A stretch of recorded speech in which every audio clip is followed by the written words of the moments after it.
Reading by David Lewis Richardson. Lost Hearts by M.R. James. It was, as far as I can ascertain, in September of the year 1811 that a post-chaise drew up before the door of Aswarby Hall, in the heart of Lincolnshire. The little boy, who was the only passenger in the chaise, and who jumped out as soon as it had stopped, looked about him with the keenest curiosity during the short interval that elapsed between the ringing of the bell and the opening of the hall door. He saw a tall, square, red brick house, built in the reign of Anne. A stone-pillared porch had been added in the pure classical style of 1790. The windows of the house were many, tall and narrow, with small panes and thick white woodwork. A pediment pierced with a round window crowned the front. There were wings to right and left, connected by curious glazed galleries, supported by colonnades with the central block. These wings plainly contained the stables and offices of the house. Each was surmounted by an ornamental cupola with a gilded vane. An evening light shone on the building, making the window panes glow like so many fires. Away from the hall, in front, stretched a flat park studded with oak and fringed with firs, which stood out against the sky. The clock in the church tower, buried in trees on the edge of the park, only its golden weathercock catching the light, was striking 6, and the sound came gently beating down the wind.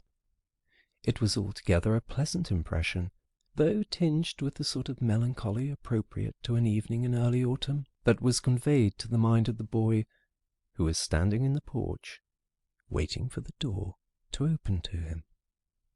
The post-chaise had brought him from Warwickshire, where, some 6 months before, he had been left an orphan. Now, owing to the generous offer of his elderly cousin, Mr. Abney, he had come to live at Aswarby.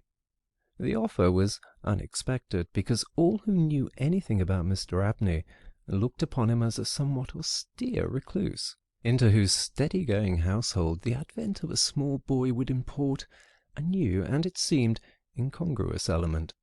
The truth is that very little was known of Mr. Abney's pursuits or temper. The professor of Greek at Cambridge had been heard to say that no one knew more of the religious beliefs of the latter pagans than did the owner of Aswarby. Certainly his library contained all the then available books bearing on the mysteries, the Orphic poems, the worship of Mithras, and the Neoplatonists. In the marble-paved hall stood a fine group of Mithras slaying a bull, which had been imported from the Levant at great expense by the owner. He had contributed a description of it to the Gentleman's Magazine, and he had written a remarkable series of articles in the Critical Museum on the superstitions of the Romans of the Lower Empire. He was looked upon, in fine, as a man wrapped up in his books, and it was a matter of great surprise among his neighbours that he should ever have heard of his orphan cousin Stephen Elliott, much more that he should have volunteered to make him an inmate of Aswarby Hall. Whatever may have been expected by his neighbours, it is certain that Mr. Abney, the tall, the thin, the austere, seemed inclined to give his young cousin a kindly reception. The moment the front door was opened, he darted out of his study, rubbing his hands with delight. "How are you, my boy? How are you? How old are you?" said he. "That is, you are not too much tired, I hope, by your journey to eat your supper?" "No, thank you, sir," said Master Elliot. "I am pretty well." "That's good, lad," said Mr. Abney. "And how old are you, my boy?" It seemed a little odd that he should have asked the question twice in the first 2 minutes of their acquaintance. "I'm 12 years old next birthday, sir," said Stephen. "And when is your birthday, my dear boy? 11th of September, eh? That's well, that's very well. Nearly a year hence, isn't it? I like to get these things down in my book. Sure it's 12? Certain?" "Yes, quite sure, sir." "Well, well, take him to Mrs. Bunch's room, Parkes, and let him have his tea, supper, whatever it is." "Yes, sir," answered the staid Mr. Parkes, and conducted Stephen to the lower regions. Mrs. Bunch was the most comfortable and human person whom Stephen had as yet met at Aswarby. She made him completely at home. They were great friends in a quarter of an hour, and great friends they remained. Mrs. Bunch had been born in the neighbourhood some 55 years before the date of Stephen's arrival, and her residence at the Hall was of 20 years' standing. Consequently, if anyone knew the ins and outs of the house and the district, Mrs. Bunch knew them, and she was by no means disinclined to communicate her information. Certainly there were plenty of things about the Hall and the Hall gardens which Stephen, who was of an adventurous and inquiring turn, was anxious to have explained to him. Who built the temple at the end of the Laurel Walk? Who was the old man whose picture hung on the staircase sitting at a table with a skull underneath his hand? These and many similar points were cleared up by the resources of Mrs. Bunch's powerful intellect. There were others, however, of which the explanations furnished were less satisfactory. One November evening Stephen was sitting by the fire in the housekeeper's room, reflecting on his surroundings. "Is Mr. Abney a good man? And will he go to heaven?" he suddenly asked with the peculiar confidence which children possess in the ability of their elders to settle these questions, the decision of which is believed to be reserved for other tribunals. "Good? Bless the child!" said Mrs. Bunch.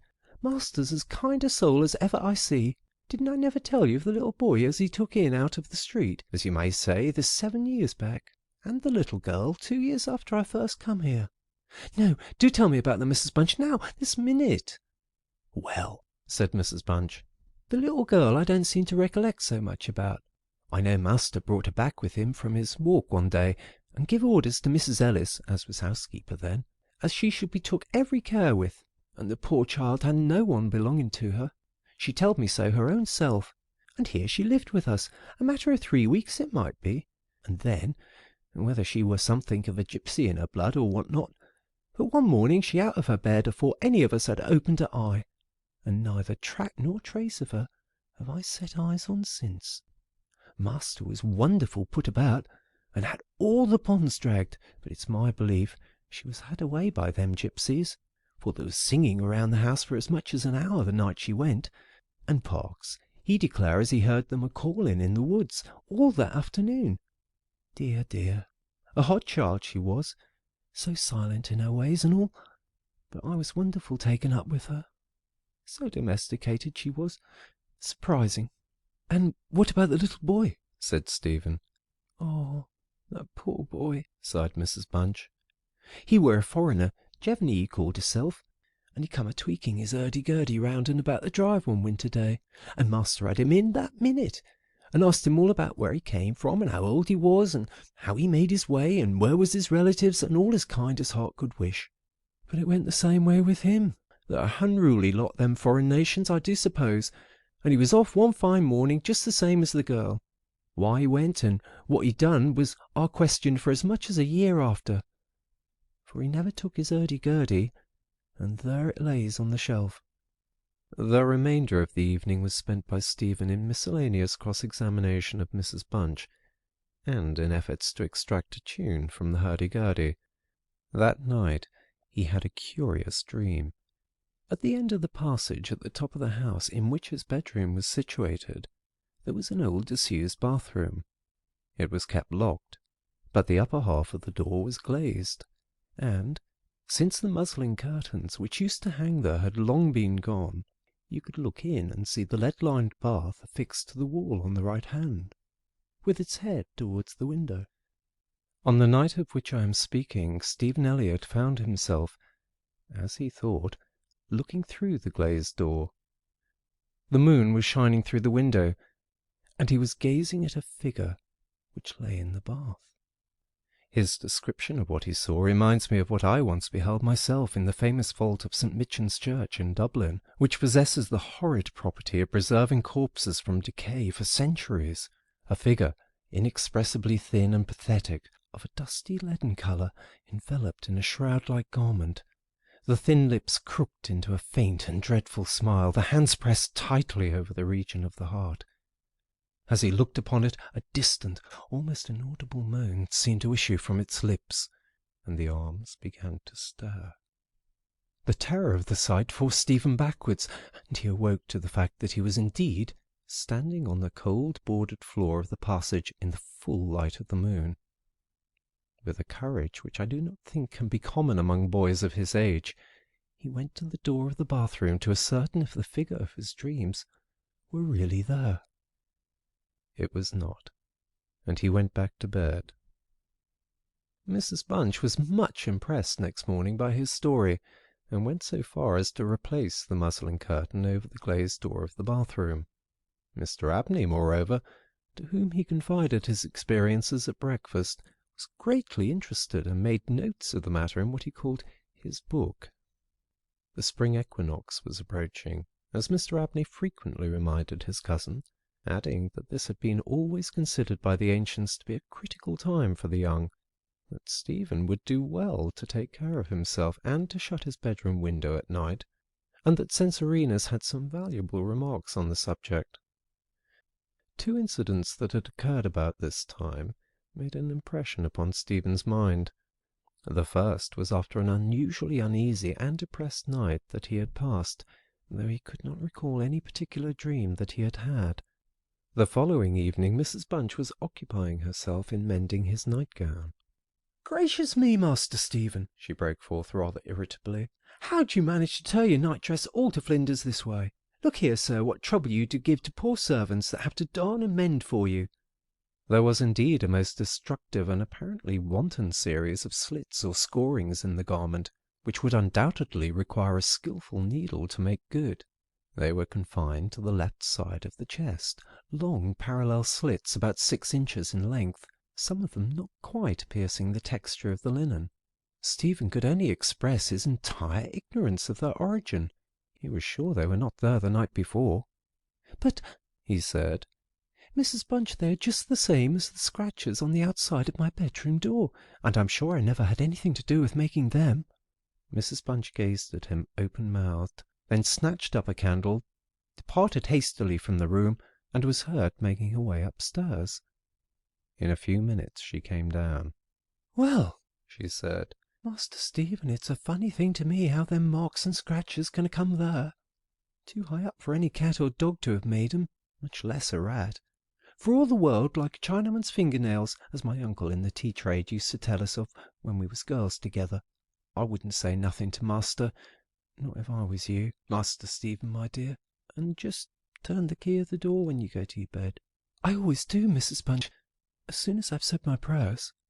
"Oh, that's a good child. Always say your prayers, and then no one can hurt you." Herewith Mrs. Bunch addressed herself to mending the injured nightgown, with intervals of meditation until bedtime. This was on a Friday night in March, 1812. On the following evening the usual duet of Stephen and Mrs. Bunch was augmented by the sudden arrival of Mr. Parkes, the butler, who as a rule kept himself rather to himself in his own pantry. He did not see that Stephen was there. He was, moreover, flustered, and less slow of speech than was his wont. "Master may get his own wine if he likes of an evening," was his first remark. "Either I do it in the daytime, or not at all, Mrs. Bunch. I don't know what it may be, very like it's the rats, or the wind got into the cellars, but I'm not so young as I was, and I can't go through with it as I have done." "Well, Mr. Parkes, you know it's a surprising place for the rats, is the Hall?" "I'm not denying that, Mrs. Bunch, and to be sure many a time I've heard the tale from the men in the shipyards about the rat that could speak. I never laid no confidence in that before, but to-night if I demean myself to lay my ear to the door of the further bin, I could pretty much have heard what they were saying." "Oh, there, Mr. Parkes, I've no patience with your fancies. Rats talking in the wine-cellar, indeed. Well, Mrs. Bunch, I've no wish to argue with you. All I say is, if you choose to go to the far bin and lay your ear to the door, you may prove my words this minute." "What nonsense you do talk, Mr. Parkes. Not fit for children to listen to. Why, you'll be frightening Master Stephen there out of his wits." "What? Master Stephen?" said Parkes, awakening to the consciousness of the boy's presence. "Master Stephen knows well enough when I'm playing a joke with you, Mrs. Bunch." In fact, Master Stephen knew much too well to suppose that Mr. Parkes had in the first instance intended a joke. He was interested, not altogether pleasantly, in the situation, but all his questions were unsuccessful in inducing the butler to give any more detailed account of his experiences in the wine-cellar. We have now arrived at March 24th, 1812. It was a day of curious experiences for Stephen, a windy, noisy day, which filled the house and the gardens with a restless impression. As Stephen stood by the fence of the grounds and looked out into the park, he felt as if an endless procession of unseen people were sweeping past him on the wind.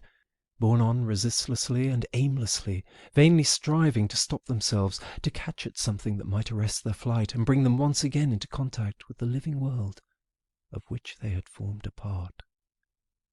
After luncheon that day, Mr. Abney said, "Stephen, my boy, do you think you can manage to come to me tonight as late as 11 o'clock in my study?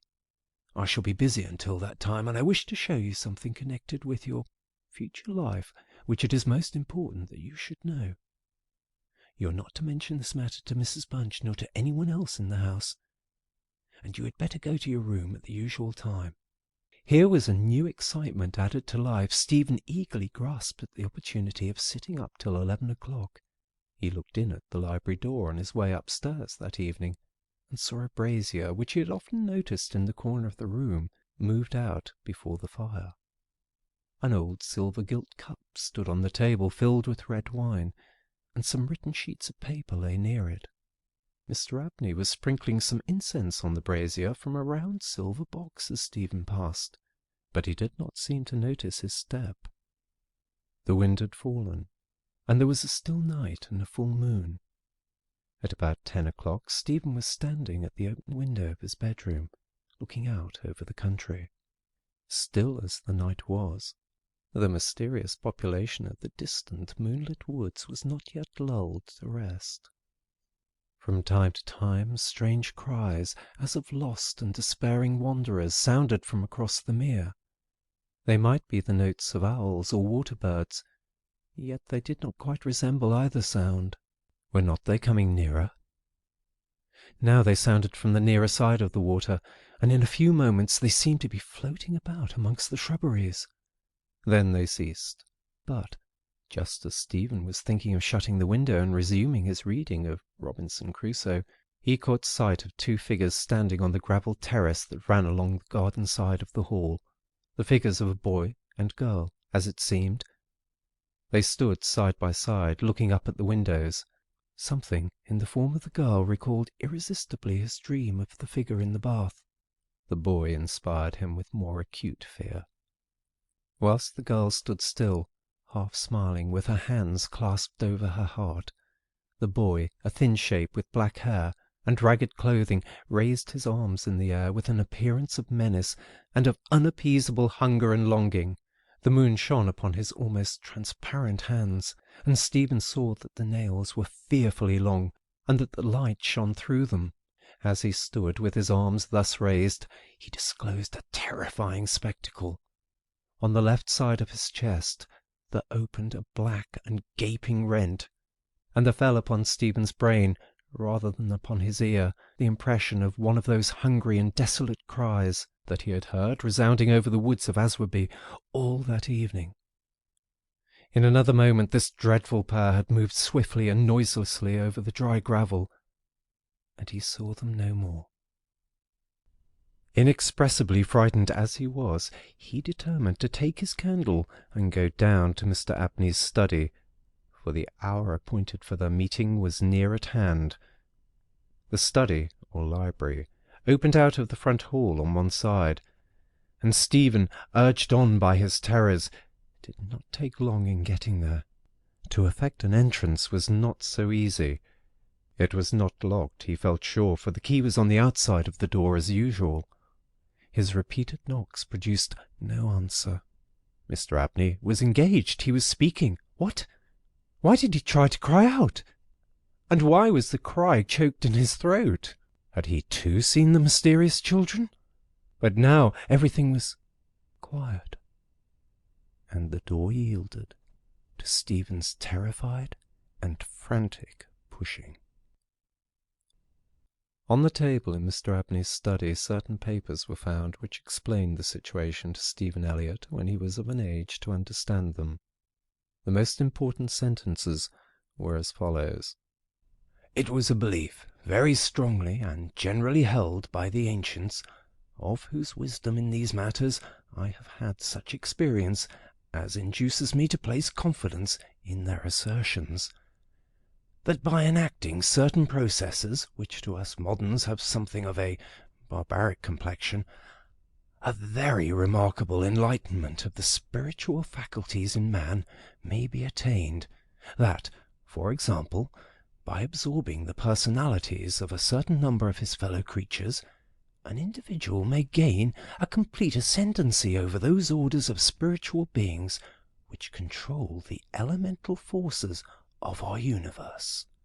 It is recorded of Simon Magus that he was able to fly in the air, to become invisible, or to assume any form he pleased by the agency of the soul of a boy whom, to use the libellous phrase employed by the author of Clementine Recognitions, he had murdered.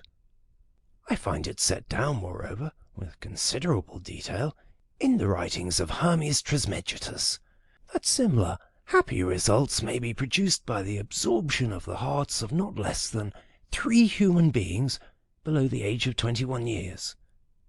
To the testing of the truth of this receipt I have devoted the greater part of the last 20 years, selecting as the corpora vilia of my experiment such persons as could conveniently be removed without occasioning a sensible gap in society. The first step I effected by the removal of one Phoebe Stanley, a girl of gypsy extraction, on March 24th, 1792. The second by the removal of a wandering Italian lad named Giovanni Paoli, on the night of March 23rd, 1805. The final victim, to employ a word repugnant in the highest degree to my feelings, must be my cousin Stephen Elliott. His day must be March 24th, 1812. The best means of effecting the required absorption is to remove the heart from the living subject, to reduce it to ashes, and to mingle them with about a pint of some red wine, preferably port. The remains of the first 2 subjects, at least, it will be well to conceal. A disused bathroom or wine cellar will be found convenient for such a purpose. Some annoyance may be experienced from the psychic portion of the subjects, which popular language dignifies with the name of ghosts, but the man of philosophic temperament, to whom alone the experiment is appropriate, will be little prone to attach importance to the feeble efforts of these beings to wreak their vengeance on him. I contemplate with the liveliest satisfaction the enlarged and emancipated existence which the experiment, if successful, will confer on me, not only placing me beyond the reach of human justice, so called, but eliminating to a great extent the prospect of death itself. Mr. Abney was found in his chair, his head thrown back, his face stamped with an expression of rage, fright, and mortal pain. In his left side was a terrible lacerated wound exposing the heart. There was no blood on his hands, and a long knife that lay on the table was perfectly clean. A savage wildcat might have inflicted the injuries. The window of the study was open, and it was the opinion of the coroner that Mr. Abney had met his death by the agency of some wild creature. But Stephen Elliott's study of the papers I have quoted led him to a very different conclusion. End of Lost Hearts. Recording by David Lewis Richardson.